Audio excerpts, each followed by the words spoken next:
Porque en los próximos minutos nos vamos a adentrar en la estrategia de biodiversidad de Robeco. Como decimos, ahora ponemos el foco, por tanto, en clave internacional, en una gestora y en cuáles son las principales perspectivas que maneja en esta estrategia. Saludamos a David Thomas, es gestor jefe de cartera en Robeco. David, thank you so much for having us a few minutes. Good afternoon from Spain. Great, thank you to be here. Well, we are going to talk about your new Robeco biodiversity strategy. Which are the main key points in this new strategy?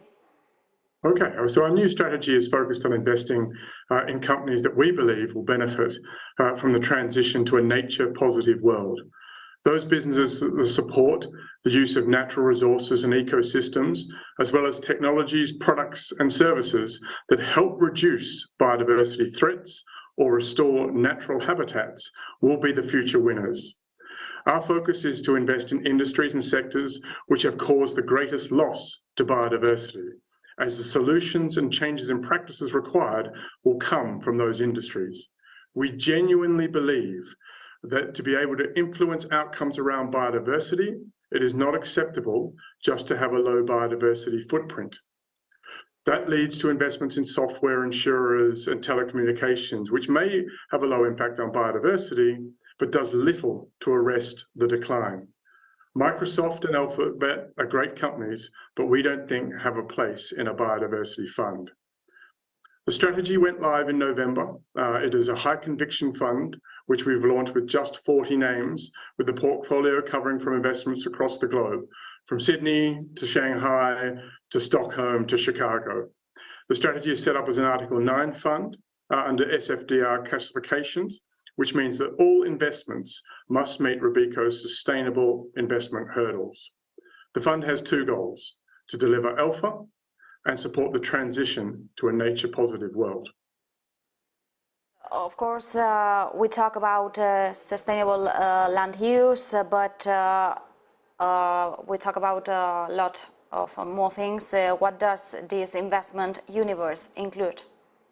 Yeah, so Robeco Switzerland has been developing expertise in thematic investing for more than 20 years, going back to the launch of its pure play, sustainable water, way back in 2001. As part of this proven process, the thematic is organized into broad clusters and more specific subclusters. For biodiversity, we've organized 4 investment clusters, which are the 3 major ecosystems covering land, freshwater, and marine, and also an indirect cluster, which is traceable products, which focuses on companies downstream in the value chain. To give some examples which will hopefully bring this to life for your viewers, if we look at the marine systems, here we are looking at fisheries and aquacultural companies. We have invested in a seafood company that has high sustainable certification, above 90% of its wild catch and fish farms. In sustainable land use, we're invested in the #1 supplier of green roofs in America.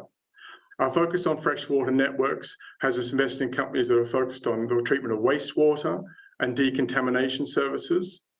And the traceable product cluster looks for leaders in sourcing and selling sustainable food, fibers, and raw materials.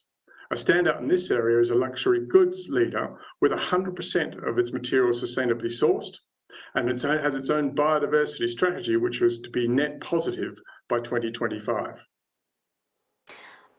David, during the World Economic Forum, there are many doubts about ESG criteria at the moment, and in Davos, a lot of politicians, leaders are talking about this issue, and one of them talked about how the narrative around ESG investing has become ugly and is creating huge polarization. How do you see that? Look, there's no doubt there's a lot of concerns out there from regulators, from followers, from companies themselves around greenwashing. It is really, and we're seeing a lot of debate about how it's being defined by regulators and by governments. And this is where I think a lot of this fighting is coming from. It's a lack of clarity about what actually greenwashing is. And therefore, so you have a lot of different agendas from different parts of the investment market that are contributing to try and work out what the actual backdrop is for ESG investing. and how that can be clarified, and so the investors, and as I said, our fund is an Article 9 fund under the SSDR classification. It's very clear. Robeco has laid out definitively what maps as sustainable investing as far as they're concerned. So look, it's an evolution and maturation cycle that the industry is going through, and I can understand why there's a lot of debate on having clarity, given the risk around greenwashing and given the fear that asset owners and investors have to making sure that their capital, the way they're investing it, aligns with their ideals. You talk about this issue, greenwashing. What can be the solutions in the fight against this? Well, I think clarity. I think that is the easiest solution. I think if people understand what ESG investing is, what the outcomes are trying to do. So when it comes to biodiversity, we're looking for very much two clear objectives. One, firstly, is to reduce the loss and the impact of biodiversity from activities, particularly around things around overharvesting, pollution that is going into natural freshwater networks, the changes of land use. So that is one clear area. Then there is the whole bioenabling technologies piece, which I think is going to be something that really allows people to improve biodiversity outcomes. So ultimately, I think from an investor's perspective, I think what they're looking for clarity, both from the asset owner side, but also from the asset management side, so that people really understand what the goalposts are here, as opposed to everyone running off making their own interpretations and therefore leading to a lot of conflict and what I would describe as a sort of clouded picture. I think clear definitions from the regulator will help lift that cloud. And in your strategy, you defend that protecting biodiversity is not only way to save nature, but one of the greatest investments opportunities of our time. Are investors aware of the impact and opportunity that this strategy represents? Yeah, so this strategy is set up for two things. One is to improve at the outcomes for biodiversity, but also secondly, and most importantly for investors, I think it is got to focus on alpha generation and investment returns. And as I say, I like to think about this in sort of two buckets. Firstly, it is those loss reduction technologies that are out there.